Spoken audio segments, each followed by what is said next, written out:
নমস্কার বন্ধুরা, আপনারা সবাই কেমন আছেন? ঈশ্বরের আশীর্বাদে অনেক ভালো আছেন বন্ধুরা, আর আমিও ভালো আছি বন্ধুরা। আমি আজকে ডিম রান্না করব বন্ধুরা।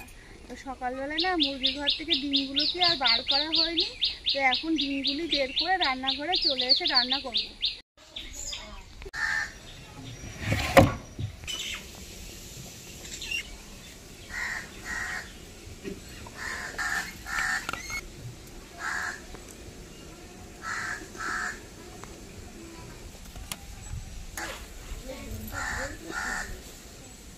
বন্ধুরা, মুরগির ঘরের থেকে মুরগির ডিমগুলি সব তুলে নিয়েছি। তো 6টা মুরগির ডিম হয়েছে। তো মুরগির ডিমগুলি আমি ধুয়ে পরিষ্কার করে নিয়েছি, গায়ে তো অনেক নোংরা ছিল। এই দেশি 6টা ডিম দিয়ে আমি ডিমের পোচকারি রান্না করব। আর এখন তো বর্ষার সময় বন্ধুরা, যখন তখন মেঘ করছে, যখন তখন বৃষ্টি হচ্ছে। এখনও মেঘ আছে, হয়তো বৃষ্টি হতেও পারে, না হতেও পারে। তো বন্ধুরা, আমি এখানে দেশি ডিমের রান্না করছি, আপনারা চাইলে পোলট্রির ডিমও নিতে পারেন। ডিমের এই পোচকারি রান্নাটি কিভাবে আমার এই রান্নার ভিডিওটা আপনারা দেখতে থাকুন। আশা করি আমার এই রান্নার ভিডিও আপনাদের ভালো লাগবে। তো বন্ধুরা, প্রথমে আমি মশলাগুলো শিলপাটায় বেটে নেব। নিয়েছি পোস্ত, শুকনো লঙ্কা, রসুন আর আদা একসাথে বেটে নেব।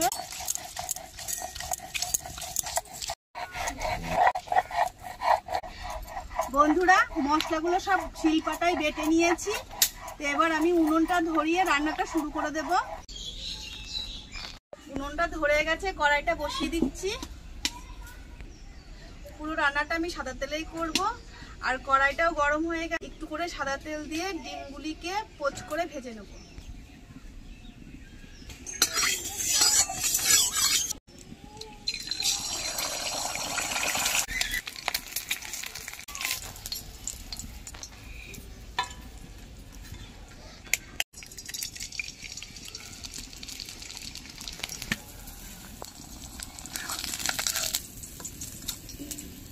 বন্ধুরা, সব ডিমগুলিকে এইভাবে অল্প অল্প সাদা তেল দিয়ে আমি এরকম পোচ করে তেলে ভেজে নেব। তো ডিম পোচগুলি সব ভেজে নিয়েছি।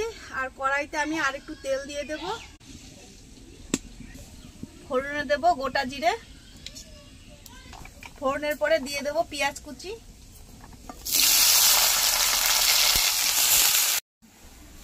পেঁয়াজগুলি হালকা লাল করে ভেজে নিয়েছি। এবার বেটে রাখা মশলাগুলি তেলে দিয়ে দেব।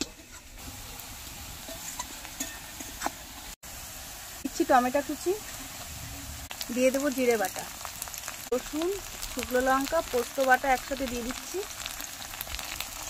দিয়ে দেবো স্বাদ মতো লবণ, পরিমাণ মতো হলুদ গুঁড়ো, আর দেবো 1 চামচ কাশ্মীরি লঙ্কার। তেলের সঙ্গে মশলা ভালোভাবে কষিয়ে নেব। মশলায় তেল ছাড়তে শুরু করেছে আর ভাজা গন্ধটা বেরিয়ে গেছে। তো ভালোভাবে মশলাটা আমি তেলের সঙ্গে কষিয়ে নিয়েছি। এবার ফেটিয়ে রাখা টক দইটা মশলার ভিতরে দিয়ে দেব।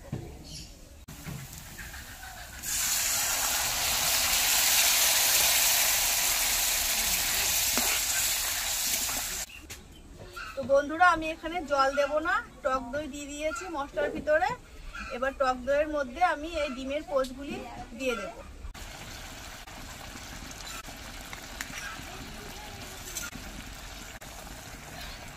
উনুনের আঁচটা কমিয়ে দেবো আর উপর থেকে ঢাকা দিয়ে দেবো, যাতে ঝোলের সঙ্গে ডিমের পোচগুলি ভালোভাবে মজে যায়। 5 থেকে 10 মিনিট অল্প আঁচে বসিয়ে রাখবো।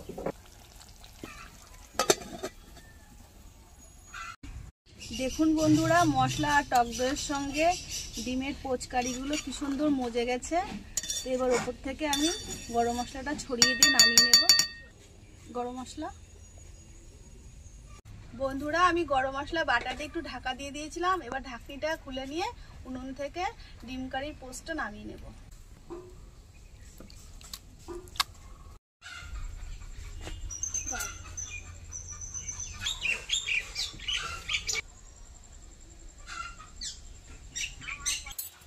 তো বন্ধুরা, ভাত সাজিয়ে আমি ডিম কারি থালায় তুলে নিয়েছি। আর অনেক দিন পরে আমার ননদ এসেছে।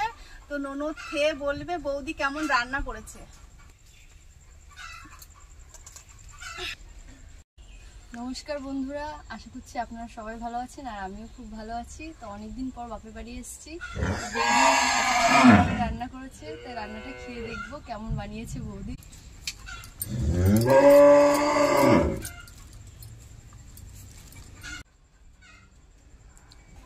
রান্নাটা খেয়ে দেখলাম খুব সুন্দর রান্না করেছে বৌদি। তো আপনাদের যদি রান্নাটা ভালো লেগে থাকে তাহলে অবশ্যই করে আমার বৌদির পাশে থাকবেন, আর ভিডিওটি ভালো লাগলে লাইক, কমেন্ট, সাবস্ক্রাইব করে যাবেন। আশা করি বন্ধুরা আপনারা সবাই খুব ভালো থাকবেন।